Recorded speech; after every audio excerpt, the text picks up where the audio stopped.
നമസ്കാരം. താരസംഘടന അമ്മയുടെ വാർത്ത തന്നെയാണ് കേട്ടോ. രസകരമായ ദിവസങ്ങളായി ഇന്ന് കടന്നു പോകുന്നു. ഇന്നൊരു ഓഡിയോ ക്ലിപ്പ് പുറത്തു വന്നു. അത് നാസർ ലത്തീഫിൻ്റെ ആണ്. വൈസ് പ്രസിഡന്റ് സ്ഥാനാർത്ഥിയായി മത്സരിക്കുന്ന നാസർ ലത്തീഫിൻ്റെ ഒരു ഓഡിയോ ക്ലിപ്പ്. ഓഡിയോ ക്ലിപ്പിൽ നാസർ ലത്തീഫ് പറയുന്നത് വളരെ മോശമായ രീതിയിൽ സംസാരിക്കുന്നുണ്ട്. ആ ഓഡിയോ ക്ലിപ്പ്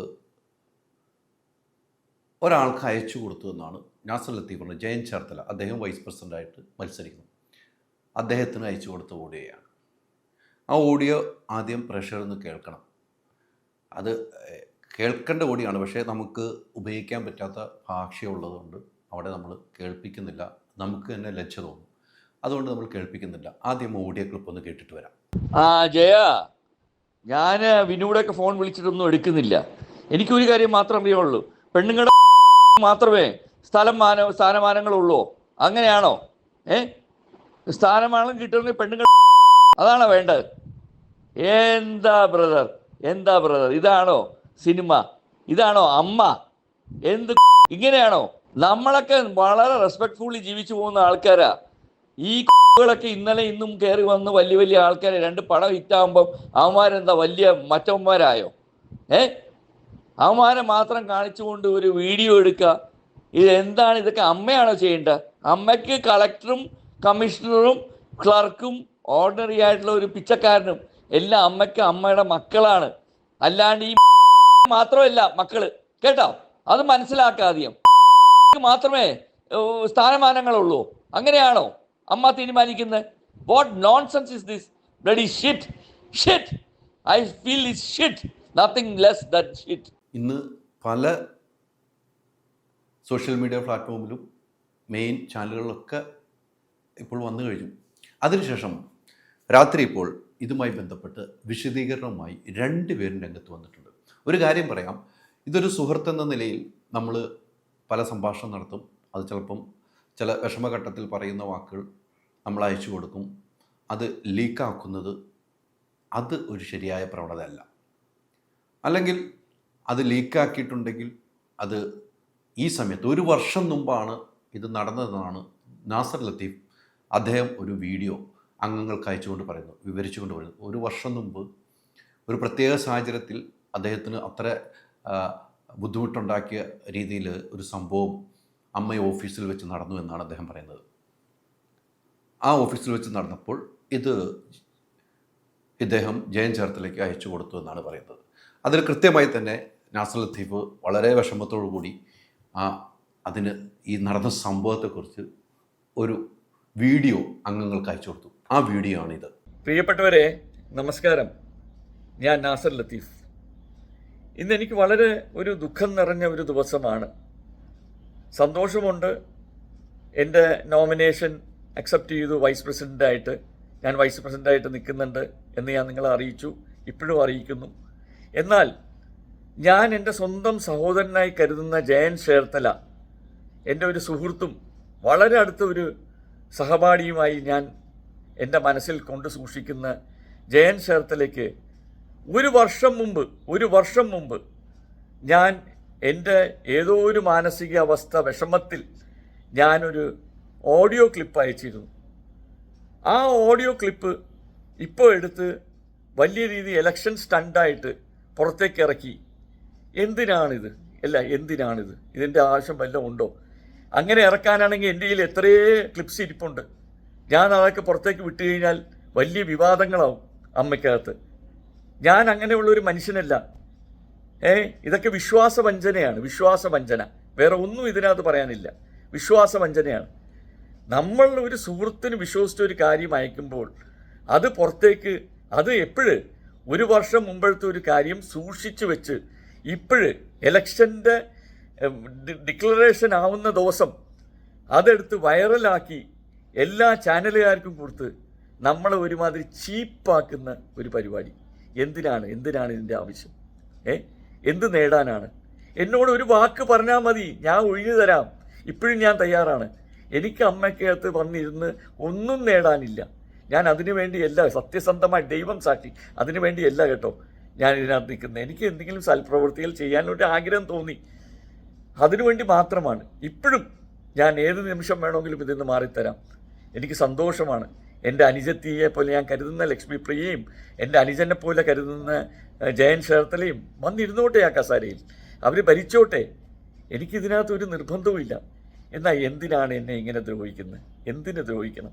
ഞാൻ എന്ത് തെറ്റ് ചെയ്തിട്ടാണ്? ഒരു വർഷം മുമ്പ് എന്തോ ഒരു ബുദ്ധിമുട്ട്, ഒരു മാനസിക വിഷമം തോന്നിയ സമയത്ത് അയച്ച ഒരു ഓഡിയോ ക്ലിപ്പ് എടുത്ത് സൂക്ഷിച്ച് വെച്ച് ഇപ്പം ഈ നേരത്ത് വിശ്വാസവഞ്ചനയല്ലേ ഇത് വിശ്വാസവഞ്ചനയല്ലേ? ഇതിൽ കൂടുതൽ ഞാൻ എന്ത് പറയണം? എനിക്കൊന്നും പറയാനില്ല. പ്രിയപ്പെട്ടവരെ, നിങ്ങൾക്ക് എൻ്റെ സത്യസന്ധത നിങ്ങൾക്ക് മനസ്സിലാവുമെങ്കിൽ നിങ്ങൾ വോട്ടിടുക. അല്ലാന്നുണ്ടെങ്കിൽ നിങ്ങൾക്ക് നന്നായി തോന്നുന്ന ആർക്കും വോട്ട് കൊടുത്ത് വിജയിപ്പിക്കുക. നമ്മുടെ ആവശ്യം, നമ്മുടെ എല്ലാവരുടെയും ആവശ്യം, അമ്മ എന്ന സംഘടന നന്നായിട്ട് മുന്നോട്ട് പോകണം. അതിൽ എല്ലാവർക്കും നന്മകൾ ഉണ്ടാവണം. ഇത് മാത്രമേ നമ്മുടെ എല്ലാവരുടെയും ചിന്തയുള്ളൂ. അതുകൊണ്ട് ഞാൻ കൂടുതലായിട്ടൊന്നും സംസാരിക്കുന്നില്ല. മാനസികമായിട്ട് വിഷമമുണ്ട്, അത്രയും വിഷമമുണ്ട്. Anyway, thank you. God bless you all. എല്ലാവരെയും, ഈ ചെയ്തവരെയും ദൈവം നന്നാക്കട്ടെ എന്ന് മാത്രമേ എനിക്ക് പറയാനുള്ളൂ. Thank you so much. ഇത്ര കാലഘട്ടത്തിൻ്റെ ഉള്ളിൽ ഞാൻ ഇങ്ങനെ ഒന്നും ഒരിക്കലും ചെയ്ത ഒരാളല്ല. ആരോടും ഞാൻ ചെയ്തിട്ടില്ല, ഒരാളോടും ചെയ്തിട്ടില്ല. ലോകത്തെന്താ മനുഷ്യർ സുഹൃത്തുക്കൾ തമ്മിൽ സംസാരിക്കുമ്പം എന്തെങ്കിലും വാചകങ്ങൾ വായിന്ന് വന്നു പോവില്ലേ? ഇതൊക്കെ ആദ്യമായിട്ടാണോ? അല്ലാണ്ട് ഞാനൊന്നും കൈയിട്ട് വാരിയിട്ടില്ല, ഒന്നും ചെയ്തിട്ടില്ല, ഒരു തെറ്റും ചെയ്തിട്ടില്ല. അതിനുള്ള ഒന്നും ഞാൻ കാണിച്ചിട്ടില്ല. പിന്നെ എന്തിനാണ് എന്നെ ഇങ്ങനെ ക്രൂശിക്കണേ? എന്തിനാണ് എന്നെ കുരിശി കയറ്റണേ? Anyway, sorry. Thank you so much. God bless you all. God bless you. Thank you. ഇതാണ് നാസർ ലത്തീഫ് അതിനെക്കുറിച്ച് വിശദീകരിക്കുന്നത്. ഇതിന് തൊട്ടു പിന്നാലെ തന്നെ ജയൻ ചേർത്തല ഒരു വീഡിയോ പുറത്തുവിട്ടു. അദ്ദേഹം പറയുന്നത്, അദ്ദേഹത്തിൻ്റെ അമ്മയെക്കുറിച്ച് വരെ സത്യം ചെയ്യുന്നുണ്ട്. ഞാനല്ല ഇത് പുറത്ത് വിട്ടത്. നാസർ ലത്തീഫ് ഒന്ന് ആലോചിക്കണം, ഈ ഓഡിയോ ആർക്കെങ്കിലും അയച്ചു കൊടുത്തിട്ടുണ്ടോ എന്ന് പറഞ്ഞ് ജയൻ ചേർത്തല ഒരു വീഡിയോ എടുക്കും. അതും അംഗങ്ങൾക്ക് അയച്ചു കൊടുത്തു. ആ വീഡിയോ ഒന്ന് നമുക്ക് കേൾക്കാം. നമസ്കാരം. ഇന്ന് അമ്മ തെരഞ്ഞെടുപ്പുമായിട്ട് ബന്ധപ്പെട്ട് സ്ഥാനാർത്ഥി അനൗൺസ്മെൻ്റ് ആയിരുന്നു, എല്ലാവർക്കും അറിയാം. ഇന്ന് വൈകിട്ട് അത് കഴിഞ്ഞ ഉടനെ തന്നെ നമ്മുടെ വൈസ് പ്രസിഡൻ്റായിട്ട് മത്സരിക്കുന്ന നാസർ ലത്തീഫിക്കയുടെ ശബ്ദത്തിൽ ഒരു ഓഡിയോ ക്ലിപ്പ് പുറത്തിറങ്ങുകയുണ്ടായി. അതിൽ ജയ എന്ന് വിളിച്ചിട്ടാണ് പുള്ളി സംസാരിച്ചിരിക്കുന്നത്. അതിനകത്തെ മാറ്ററൊന്നും ഞാൻ പറയുന്നില്ല. ഇത് ഒരു വർഷം മുമ്പ് പുള്ളി പറഞ്ഞതാണെന്ന് പുള്ളി തന്നെ വേറൊരു വീഡിയോയിൽ പറഞ്ഞതായിട്ട് ഞാൻ കണ്ടു. ഇത് സത്യം പറയുകയാണ്, ഞാൻ ഇതിനെക്കുറിച്ച് നിരപരാധിയാണ്. ഞാനിത് ആർക്കും ഇട്ട് കൊടുത്തിട്ടില്ല. ഇത് വൈറലാക്കാൻ വേണ്ടിയിട്ടോ മറ്റുള്ളവർക്ക് അയച്ചു കൊടുക്കാനോ എൻ്റെ മൊബൈലിൽ ആ ക്ലിപ്പില്ല. കാര്യം ഞാൻ ഏറ്റവും കൂടുതൽ സ്നേഹിക്കുന്ന എൻ്റെ അമ്മയാണ്. ഞാൻ അമ്മയെ തൊട്ട് സത്യം ചെയ്യുകയാണ്, ഞാൻ ചെയ്തിട്ടില്ല ആ വൃത്തികേട് ഞാൻ ചെയ്തിട്ടില്ല. ഇനി നിങ്ങൾക്കത് കണ്ടുപിടിക്കാൻ വളരെ എളുപ്പമാണ്. നിങ്ങൾക്ക് അയച്ചു തന്ന നമ്പർ ഏതാണെന്ന് നോക്കിയിട്ട് നിങ്ങൾക്ക് കൃത്യമായിട്ട് സ്പോട്ട് ചെയ്യാൻ പറ്റും അത് ആരാണ് അപ്ലോഡ് ചെയ്തതെന്നുള്ളത്. അതറിയാൻ സാധിക്കുമല്ലോ ടെക്നിക്കൽ പരമായിട്ട്. പക്ഷേ ഞാനിതിട്ടു, ഞാനാണിത് വൈറലാക്കിയതെന്ന് പറഞ്ഞ് എൻ്റെ പേരിൽ ആരോപണം വരുന്നുണ്ട്. പലരും എന്നോട് സംശയത്തിൻ്റെ പേര് ചോദിച്ചു. അത് വളരെ ദുഃഖകരമാണ്. ഞാൻ ഒന്ന് നിങ്ങളെ സാക്ഷി നിർത്തി സത്യം പറയുകയാണ്. ഇത് ഞാനാണ് ഇട്ടത്, ഞാനാണ് വൈറലാക്കിയെന്ന് എവിടെയെങ്കിലും ഒരു കണിക, ഒരു രേഖ ആരെങ്കിലും ഹാജരാക്കാന്നുണ്ടെങ്കിൽ ഞാൻ അന്ന് ഈ വൈസ് പ്രസിഡന്റ് സ്ഥാനം രാജിവെക്കാൻ തയ്യാറാണ്. അല്ലെങ്കിൽ ഇപ്പം എനിക്ക് സ്ഥാനമില്ലല്ലോ, ഞാൻ ഈ ഇലക്ഷനിൽ നിന്ന് മാറി നിൽക്കാൻ തയ്യാറാണ്. എല്ലാത്തിൽ നിന്നും ഞാൻ മാറി നിൽക്കാം. ഞാൻ ഒരു അധികാര സ്ഥാനത്തോട്ടും പറ്റില്ല. ഞാൻ സത്യം ചെയ്യുകയാണ്, നിങ്ങളെ സാക്ഷി നിർത്തി, ഓരോരുത്തരെ സാക്ഷി നിർത്തി ഞാൻ സത്യം ചെയ്യുകയാണ്. ഇത് ഞാനാണ് പോസ്റ്റ് ചെയ്തത്, ഞാനാണ് വൈറലാക്കിയെന്ന് തെളിയിക്കാമെന്നുണ്ടെങ്കിൽ, അല്ലെങ്കിൽ നിങ്ങൾക്ക് കണ്ടുപിടിക്കാമെന്നുണ്ടെങ്കിൽ, അതിനുള്ള വഴിയുണ്ടല്ലോ തെളിയിക്കാമെന്നുണ്ടെങ്കിൽ, ഞാൻ അന്ന് ഈ അമ്മയുടെ എല്ലാ സ്ഥാനത്തു നിന്നും ഞാൻ മാറി നിൽക്കാൻ തയ്യാറാണ്. ഞാൻ ഇനി മേൽ അത് തെളിയിച്ചാൽ പിന്നെ ഇലക്ഷനോ ഒന്നിനും ഞാൻ അമ്മയുടെ ഒരു കാര്യത്തിന് ഞാൻ മുന്നോട്ട് പറ്റില്ല. ഞാൻ എൻ്റെ അമ്മയെ സാക്ഷി നിർത്തി പറയുകയാണ്, ഞാൻ ഈ വൃത്തികേട് കാണിച്ചിട്ടില്ല. ഞാനിക്കെ വളരെ സ്നേഹത്തോടെയാണ് കാണുന്നത്. അല്ലെങ്കിൽ ഞാൻ ജീവിതത്തിൽ ഇന്ന് വരെ, കഴിഞ്ഞ ഇലക്ഷൻ ഞാൻ നിന്ന് ജയിച്ചതാണ്. ഞാൻ ഒരു വൃത്തികേടും കാണിക്കാതെ ജയിച്ചു വന്നയാളാണ്. അത് പ്രബലർക്കെതിരെ നിന്നാണ് ജയിച്ചത്. ഇത്തവണ ഞാൻ ഇവർക്കെതിരെ മത്സരിക്കുമ്പോൾ ഒരിക്കലും ഞാൻ നാസർ ലത്തീഫിക്കായിട്ട് ഇപ്പോൾ അടുത്തൊരു സിനിമയിൽ അഭിനയിച്ചിട്ട് വന്നയാളാണ്. എനിക്ക് അദ്ദേഹത്തോട് ഒരു വിരോധവുമില്ല. പക്ഷേ ഞാൻ സത്യം ചെയ്യുകയാണ്, ഞാൻ നിരപരാധിയാണ്, ഞാൻ അറിഞ്ഞിട്ടില്ല. ആ ഓഡിയോ ക്ലിപ്പ് എന്നിൽ നിന്ന് പോയതല്ല. ഇക്ക ഒന്ന് ഓർത്താൽ കൊള്ളാം. ആ ഓഡിയോ ക്ലിപ്പ് എനിക്ക് മാത്രമേ അയച്ചുള്ളൂ. ഇക്ക ഒന്ന് ചിന്തിച്ച് നോക്കിക്കോളൂ. ഒരു വർഷം മുമ്പ് അത് വേറെ 1-2 പേർക്ക് കൂടെ അയച്ചു എന്നാണ് എനിക്ക് അറിയാൻ സാധിച്ചിട്ടുള്ളത്. അതവരുമായിട്ട് ആലോചിച്ചിട്ട് ഇക്ക കണ്ടുപിടിക്കട്ടെ. പക്ഷേ എന്നെ ദയവ് ചെയ്ത് ഇതിൽ പ്രതിയാക്കാൻ ശ്രമിക്കരുത്. ഞാൻ നിരപരാധിയാണ്, ഞാൻ അറിഞ്ഞിട്ടില്ല, ഞാനത് ചെയ്യില്ല. അങ്ങനത്തെ വൃത്തികേട് ഞാൻ നിങ്ങളെ സാക്ഷി നിർത്തി പറയുകയാണ്, ഞാൻ ചെയ്തിട്ടില്ല. ദയവ് ചെയ്ത് നിങ്ങൾ എന്നെ വിശ്വസിക്കണം. ഞാൻ ആ ചതിവ് ഒരിക്കലും ചെയ്യില്ല. Okay, thank you. ഇതാണ് സംഭവം. ഇതുമായി ബന്ധപ്പെട്ട് ഞാൻ ഇവരുമായിട്ട് ഫോൺ ചെയ്ത് സംഭാഷണം നടത്തുന്നുണ്ട്. പക്ഷേ എനിക്കിപ്പോൾ ജയൻ ചേർത്തല ലഭിച്ചിട്ടില്ല. നാസർ ലത്തീഫായിട്ട് സംസാരിച്ചു. അപ്പം നാസർ ലത്തീഫ് പറയുന്നത്, ഞാനിത് ആർക്കും അയച്ചു കൊടുത്തിട്ടില്ല എന്ന് ഉറപ്പിച്ച് പറയുന്നു. സൈബർ സെല്ലിലേക്ക് മൂവ് ചെയ്യുകയാണ്. ഈ ഓഡിയോ ആരാണ് പുറത്തു വിട്ടത്? അത് നാസർ ലത്തീഫ് പറഞ്ഞ് ജയനുമായിട്ട് സംസാരിച്ചു. ഇവർ രണ്ടുപേരും ഒന്നിച്ച് തന്നെ നീങ്ങുന്നു എന്നാണ് എനിക്ക് കിട്ടുന്ന വിവരം. പക്ഷെ അങ്ങനെയാണെങ്കിൽ ഇദ്ദേഹം ഇതാർക്കെങ്കിലും വേറെ ഫോർവേഡ് ചെയ്തിട്ടുണ്ടോ എന്ന് പരിശോധിക്കണം, ഇദ്ദേഹത്തിൻ്റെ മൊബൈൽ. അതോടൊപ്പം തന്നെ സൈബർ സെല്ലിൽ പോകുമ്പോഴുള്ള കാര്യമാണ് ഇത്. അതോടൊപ്പം തന്നെ ജയൻ ചേർത്തലയ്ക്ക് മാത്രമാണ് അയച്ചെങ്കിൽ ജയൻ ചേർത്തല ഇതാർക്കെങ്കിലും ഫോർവേഡ് ചെയ്തിട്ടുണ്ടോ എന്ന് പരിശോധിക്കണം. അങ്ങനെ ഉണ്ടെങ്കിൽ ഇന്ന് ആ ഓഡിയോ ക്ലിപ്പ് പുറത്ത് വിട്ട വ്യക്തി ആരാണ് വേണം, അദ്ദേഹത്തെയാണ് നമുക്ക് കാണേണ്ടത്. ഇന്ന് ആ ഓഡിയോ ക്ലിപ്പ് പുറത്ത് വിട്ട ഒരു എലക്ഷൻ നടക്കുകയാണ്. ഇന്നലെ വരെ ഇല്ലായിരുന്നു ആ ഓഡിയോ. ഇന്ന് ചിത്രം തെളിഞ്ഞപ്പോൾ ആ ഓഡിയോ പുറത്തു വിട്ടെങ്കിൽ അത് ഒരു ശരിയായ നടപടിയായിട്ട് കാണുന്നില്ല. മാധ്യമങ്ങൾ കിട്ടുമ്പോൾ മാധ്യമങ്ങൾ വാർത്ത കൊടുക്കും, അതിന് യാതൊരു സംശയമില്ല. മാധ്യമങ്ങൾക്ക് തരുന്നത് ഇവരാണല്ലോ, അല്ല നമ്മൾ പോയി അവരുടെ ഗ്രൂപ്പിൽ നിന്ന് എടുക്കുന്നതല്ലല്ലോ. ഇവരാണല്ലോ മാധ്യമങ്ങൾക്ക് തരുന്നത്. അതിന്ന് പല മാധ്യമങ്ങൾക്ക് വന്ന് അങ്ങനെ നമ്മുടെ കയ്യിലും ഈ ഓഡിയോ ക്ലിപ്പ് കിട്ടുന്നു, ഈ വീഡിയോയും അങ്ങനെ തന്നെ കിട്ടുന്നു. അപ്പോൾ ഇതൊക്കെ നമുക്ക് തരുന്നതാണ്. അതുകൊണ്ട് നമ്മൾ വാർത്തയും ചെയ്യും. പക്ഷെ എന്താണ് അമ്മയിൽ നടക്കുന്നത്? അമ്മയുടെ ഒരു അവസ്ഥ എന്താണ്? ആരോപണം ഉണ്ടാക്കി പല ആളുകളെ ആരോപണത്തിന് മറവിൽ ആരോപണ വിധേയനാണെന്ന് പറയുന്നു, വീഡിയോ ചെയ്യുന്നു ഒരു വ്യക്തി. എന്നിട്ട് ഒരു പെൺകുട്ടിക്കെതിരെ വീഡിയോ ചെയ്യുന്നു. ആ പെൺകുട്ടി പരാതിയുമായിട്ട് മുന്നോട്ട് പോകുന്നു. ഇങ്ങനെയുള്ളവരെയാണോ അമ്മയിൽ ഇനി മത്സരിക്കേണ്ടത്? ഇപ്പോഴും ചിത്രം തെളിഞ്ഞല്ലോ. ഇങ്ങനെയുള്ളവരെയാണോ അമ്മയിൽ മത്സരിപ്പിച്ച് വിജയിപ്പിക്കേണ്ടതെന്ന് ഇനി വോട്ട് ചെയ്യാൻ പോകുന്നവർ ശ്രദ്ധിക്കണം. പക്ഷേ ഇതൊരു ഗുരുതരമായ തെറ്റാണ്. ആര് ചെയ്തെങ്കിലും ഗുരുതരമായ തെറ്റാണ്. അത് നാസർ ലത്തീഫും ജയൻ ചേർത്തലയും ഒരുമിച്ച് തന്നെ സൈബർ സെല്ലിൽ പോകുന്നതാണ് എനിക്ക് കിട്ടുന്ന വിവരം.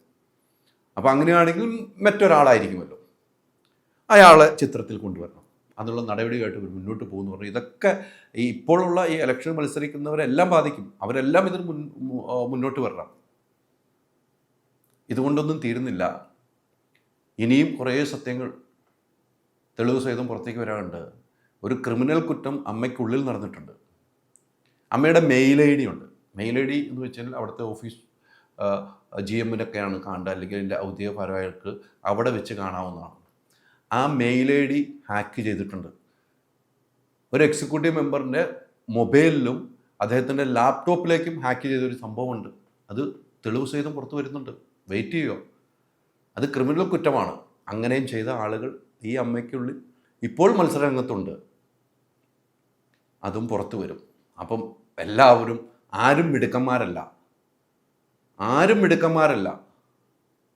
അത് ഒന്ന് ഓർമ്മപ്പെടുന്നു. ആരും മിടുക്കന്മാരല്ല. എല്ലാവരും ഈ ഒരേ ആളുകളുടെ ആരോപണം ഉന്നയിക്കുമ്പോൾ ഇവർ ചെയ്ത തെറ്റും കൂടെ ഒന്ന് സ്വയം മനസ്സിൽ ചിന്തിച്ചാൽ കൊള്ളാം. അങ്ങനെ ക്രിമിനൽ കുറ്റം ചെയ്ത ഒരു വ്യക്തി ഇപ്പോൾ മത്സരിക്കുന്നുണ്ട്. അമ്മയുടെ മെയിൽ ഐ ഡി ഹാക്ക് ചെയ്ത് അദ്ദേഹത്തിൻ്റെ ലാപ്ടോപ്പിലും മൊബൈലിലേക്കും ചെയ്ത് അദ്ദേഹം പോകുന്ന സ്ഥലത്തൊക്കെ അമ്മയിലേക്ക് എന്തൊക്കെ വന്നു എന്ന് കാണാൻ പോകുന്നു.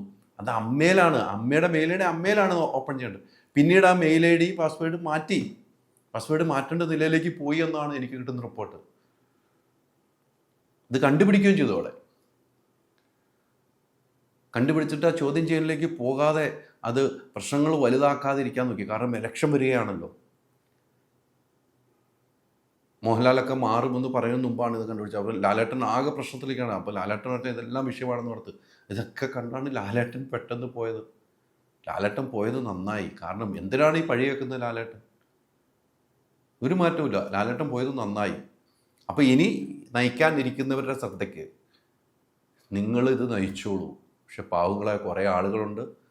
അവരുടെ ഒന്നിനും ഒരു മുട്ടുവരാതെ നിങ്ങൾക്ക് നടത്താൻ കഴിയുന്നു. നിങ്ങൾ ആർജവത്തോടെ നടത്തണം. ആരോപണം ഉന്നയിച്ച ആരോപണം ഉള്ള കുറേ ആളുകൾ ഇപ്പോൾ ഇതിനകത്തുണ്ട്. പല ആരോപണമായിട്ട് മെമ്മറി കാർഡ് ഒളിപ്പിച്ച ആൾ മത്സരിക്കുന്നു. മറ്റേ മെയിൽ ഐ ഡി ഹാക്ക് ചെയ്ത ആൾ മത്സരിക്കുന്നു. ഇനിയും വരും ഒന്നിനൊന്ന്. ആരോപണങ്ങൾ എല്ലാവർക്കും വരും. അപ്പോൾ ആരോപണങ്ങൾ വരുമ്പോൾ പല ആരോപണങ്ങളും ഉന്നയിക്കും. അപ്പം ഇതൊക്കെയാണ് ഇതിൻ്റെ സത്യം. എന്തായാലും ഇന്നത്തെ ഈ ഓഡിയോ ക്ലിപ്പും അതിൻ്റെ മറുപടിയായി 2 വീഡിയോയും പ്രേക്ഷകരുടെ മുമ്പിലേക്കും സിനിമയിലുള്ളവരിലേക്കും അറിയിക്കുകയാണ്. എന്തായാലും കാത്തിരിക്കാം നമുക്ക് വരും ദിവസങ്ങളിൽ. ഇനിയും ദിവസങ്ങളുണ്ട്. 15-ാം തീയതി ഇലക്ഷനാണ്. ആര് ജയിക്കുമെന്ന് കാത്തിരുന്ന് കാണാം. മത്സര രംഗത്തേക്കുള്ളവരെല്ലാവരും മത്സരിക്കുന്നുണ്ട്. എല്ലാം കേമികളാണ്. ഒരാൾക്ക് വിജയമുണ്ടാകുകയുള്ളൂ.